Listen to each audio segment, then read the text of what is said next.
ಇಲ್ಲಿ ಪಕ್ಷ ಯಾವುದೇ ಭೇದ ಭಾವ ಇಲ್ಲ. ಇವತ್ತು ರೈತರುಗಳಿಗೆ ಈ ಸುದ್ದಿನೇ ಮುಟ್ತಾ ಇರಲಿಲ್ಲ. ನಮ್ಮ ಡಿ.ಕೆ. ಶಿವಕುಮಾರ್ ಹೇಳ್ದಂಗೆ ಪಕ್ಷದ ಕಾರ್ಯಕರ್ತರು ಇಲ್ಲೆಲ್ಲ ಬಂದು ಅದು ಇದು ಹೇಳಿ ಇವತ್ತು ಹಿಂಗಾಗಿದೆ. ಇದು ನಮ್ಮ ಭೂಮಿ, ನಾವು ಕೊಡೋಕೆ ರೆಡಿ ಇದ್ದೀವಿ.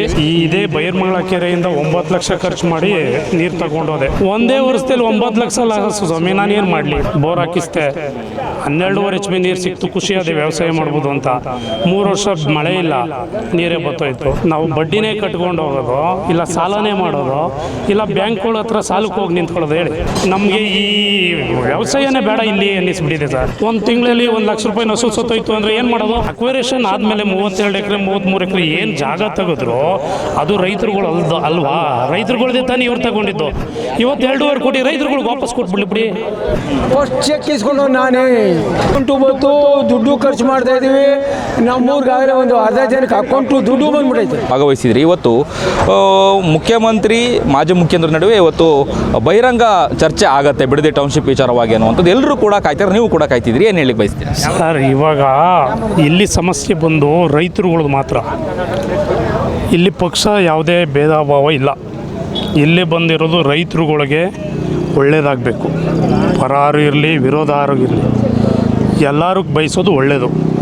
ಇವಾಗ ಅಕ್ವೇರೇಷನ್ ಅಂತ ಸುದ್ದಿ ತರಲಿಲ್ಲ ಕುಮಾರಸ್ವಾಮಿ ಅಂತ ಅಂದಿದ್ರೆ ಇವತ್ತು ರೈತರುಗಳಿಗೆ ಈ ಸುದ್ದಿನೇ ಮುಟ್ತಾ ಇರಲಿಲ್ಲ.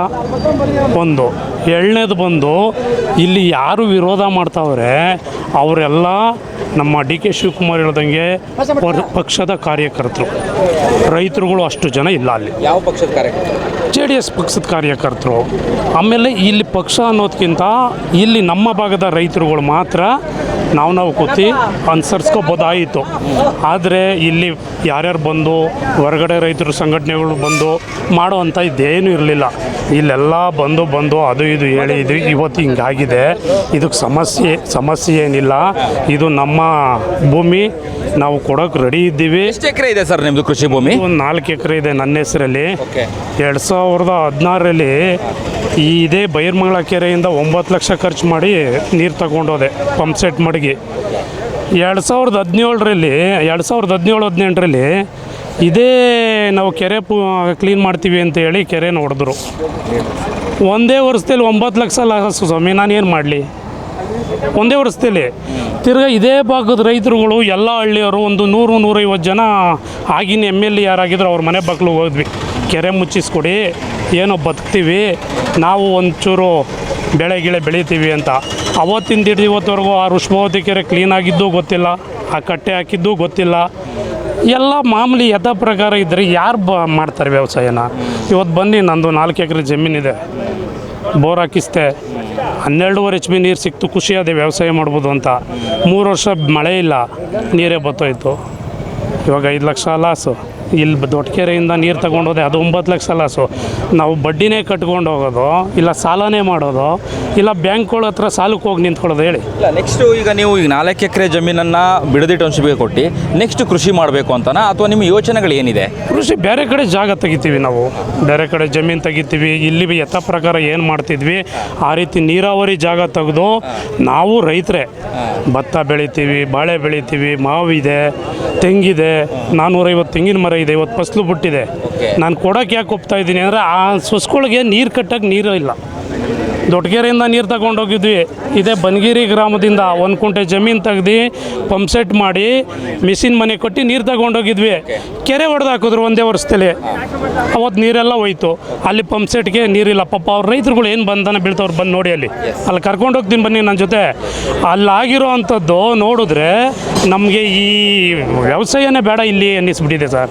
ಬನ್ನಿ ಆಚೆ ಕಡೆ. ನಾನು ಒಂದು 4 ಎಕರೆ ಜಮೀನು. ಯಾಕೆ ರೈತರು ವಿರೋಧ ವ್ಯಕ್ತಪಡಿಸ್ತಿರೋದು ಕೃಷಿ ಜಮೀನು ಕೊಡಲ್ಲ ಅಂತ ಹೇಳಿ ಯಾಕೆ ಹೇಳ್ತಿದ್ದಾರೆ ಅಂತ? ಸರ್, ಏನಾಗಿದೆ ಅಂದರೆ ಇಲ್ಲಿ ಕೆಲವು ಎಲ್ಲ ರೈತರುಗಳು ವ್ಯವಸಾಯ ಮಾಡಬೇಕು ಅಂತ ತುಂಬ ಇಷ್ಟ ಇರುತ್ತೆ. ಅವ್ರಿಗೆ ಏನಾಗಿದೆ, ಇವತ್ತು ಹೈನುಗಾರಿಕೆಯಲ್ಲಿ ಬಂದರೆ ಹಸುಗಳಿಗೆ ಪ್ರಾಬ್ಲಮ್ಮು, ಕಾಯಿಲೆಗೆ ಬರುತ್ತೆ. ಇದೇ ನೀರಿಂದನೇ, ಬೇರೆಯೋದಿಲ್ಲ. ಈ ನಮ್ಮ ಋಷಭಾವತಿ ಕೊಳಚೆ ನೀರಿಂದ ಇವತ್ತು ಅಲ್ಲಿಂದ ನೀರು ಮೇವು ತಗೊಬರ್ತಾರೆ. 1 ಲಕ್ಷ ರೂಪಾಯಿ ಹಸು ತಂದರೆ ಇವತ್ತು ಏನಿಲ್ಲ ಅಂದ್ರೂ ಒಂದು 10 ಲೀಟ್ರ್ ಹಾಲು ಕರಿಬೋದು.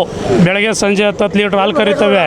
ತಿರ್ಗಾ ಒಂದು 15 ದಿನ 20 ದಿನ ಆಯಿತು ಎದೆ ಬಾವು ರೋಗ ಅದು ಇದು ಡಾಕ್ಟ್ರ್ ಕರ್ಕೊಂಬಂದು ತೋರಿಸ್ರೆ ಒಂದು ತಿಂಗಳಲ್ಲಿ 1 ಲಕ್ಷ ರೂಪಾಯಿ ಹಸು ಸತ್ತೋಯ್ತು ಅಂದರೆ ಏನು ಮಾಡೋದು ಹೇಳಿ? ನನ್ನ ಇವಾಗ 4 ಹಸು ಹೋದು, ಇನ್ನೂ 4 ಇದೆ. ರೇಟು ಜಾಸ್ತಿ, ಇವು ಬೂಸ ರೈಟು ಇವೆಲ್ಲ ಏನು ಎಲ್ಲ ನೋಡಿ ಸರ್ ಹೇಳ್ಬೋದು. ಈಗ ಒಂದು ಪ್ರಶ್ನೆ, ಮುಖ್ಯಮಂತ್ರಿ ಆದಂಥ ಸಂದರ್ಭದಲ್ಲಿ ಕುಮಾರಸ್ವಾಮಿ ಅವರು ಟೌನ್ಶಿಪ್ ಮಾಡ್ಲಿಕ್ಕೆ ಹೊರಟಾಗ ನೀವು ಅದಕ್ಕೆ ಸಮ್ಮತಿಯನ್ನು ಸೂಚಿಸಿದ್ರಾ, ಒಪ್ಕೊಂಡಿದ್ರಾ?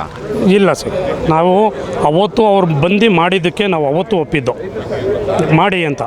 ಯಾಕೆ ಅಂದರೆ ಇಲ್ಲಿ ಪ್ರಜಾಪ್ರಭುತ್ವದಲ್ಲಿ ಏನಾದ್ರು ಒಂದು ಅನ್ನೋದಾಗಬೇಕು, ಇಲ್ಲಿ ಬೆಳವಣಿಗೆ ಆಗಬೇಕು. ಇನ್ನು ಆ ಕಡೆಯೂ ಫ್ಯಾಕ್ಟ್ರಿಗಳಿವೆ, ಈ ಕಡೆಯೂ ಫ್ಯಾಕ್ಟ್ರಿಗಳು, ಈ ಮಧ್ಯಭಾಗದಲ್ಲಿ ರೆಡ್ ಝೋನ್ ಅಂತ ಮಾಡಿಬಿಟ್ಟು ನಮಗೆಲ್ಲ ತೊಂದರೆನೇ. ಅದರಿಂದ ನಾನು ಇನ್ನೂ ಒಂದು ಬಯಸ್ತೀನಿ, ಇವಾಗ ಇವರು ಅಕ್ವೇರೇಷನ್ ಆದಮೇಲೆ 32 ಎಕರೆ 33 ಎಕರೆ ಏನು ಜಾಗ ತೆಗೆದ್ರು ಅದು ರೈತರುಗಳು ಅಲ್ವಾ? ರೈತರುಗಳದೇ ತಾನೇ ಇವ್ರು ತಗೊಂಡಿದ್ದು. ಎಷ್ಟಕ್ಕೆ ತಗೊಂಡ್ರು ಅವಾಗ? 13ರಿಂದ 20 ಲಕ್ಷ ಅವತ್ತಿನಲ್ಲಿ ತೆಗೆದಿದ್ದು. ಇವತ್ತು 2.5 ಕೋಟಿ ರೈತರುಗಳಿಗೆ ವಾಪಸ್ ಕೊಟ್ಬಿಡ್ಲಿ ಬಿಡಿ ಅವರು. ಇವತ್ತು 2.5 ಕೋಟಿದು ಹೇಳಿ. ಅವತ್ತು ಅಕ್ವೈರೇಷನ್ ಮಾಡಿದವ್ರೆ ಇವರು, ರೈತರುಗಳ ಹತ್ರ ಭೂಮಿ ಖರೀದಿ ಮಾಡಿದವ್ರು ಯಾರು? ಕೊಡ್ಬೇಕಂತ ಹೇಳ್ತೀರಾ? ಬಿಟ್ಕೊಟ್ಬಿಡ್ಲಿ ಬಿಡಿ ರೈತರುಗಳಿಗೆ. ಇವತ್ತು ಅವ್ರು ರೈತರ ಪರ ಅಂತ ಹೇಳಿ ಇಲ್ಲಿ ಬರ್ತಾ ಇದ್ದಾರಲ್ವಾ, 35 ಎಕರೆ ಜಮೀನು ಏನು ತೆಗೆದ್ರು ಆ ಜಮೀನು ಅವತ್ತು 13 ಲಕ್ಷ 14 ಲಕ್ಷಕ್ಕೆ ತಗೊಂಡಿದ್ದಾರೆ ಅಲ್ವಾ? ಇವತ್ತು ಅದೇ 2.5 ಕೋಟಿ ಇದೆ ಇವತ್ತು. ಆ ರೈತರುಗಳಿಗೆ ಕೊಟ್ಬಿಡ್ಲಿ ಬಿಡಿ ವಾಪಸ್ಸು. ಅವತ್ತು ರೈತರುಗಳು ತಾನೇ, ಅವತ್ತು ರೈತರು ಇರಲಿಲ್ವ ನಿಮಗೆ? ಅವತ್ತು ರೈತರು ಇದ್ರೆ ಇರಲಿಲ್ವ ಹೇಳಿ? ರೈತರುಗಳ ಹತ್ರ ವ್ಯಾಪಾರ ಮಾಡಿದ್ರಿ, ರಿಜಿಸ್ಟ್ರ್ ಮಾಡ್ಕೊಂಡಿದ್ದೀರಾ ನಿಮ್ಮ ಹೆಸರಲ್ಲಿ. ಇವತ್ತು ರೈತರುಗಳ ಹತ್ರ ವ್ಯವಸಾಯ ಮಾಡಿಸ್ತಾ ಇದ್ದೀರಾ. ಹೋಗಲಿ, ಅದೇ ರೈತರುಗಳಿಗೆ ತಗೊಳ್ರಪ್ಪ ಪಾಲೆಗೋ ಪಟ್ಟೆಗೋ ಮಾಡಿ ಇದು ರೈತರ ಭೂಮಿ ಕೃಷಿ ಮಾಡಿ ಅಂತ ಏನಾದ್ರು ಕಳಿಸಿದ್ದೀರಾ? ಏನಿಲ್ಲ, ಖಾಲಿ ಬಿದ್ದಿದೆ. ಇದನ್ನು ಕೇಳೋರು ಯಾರು?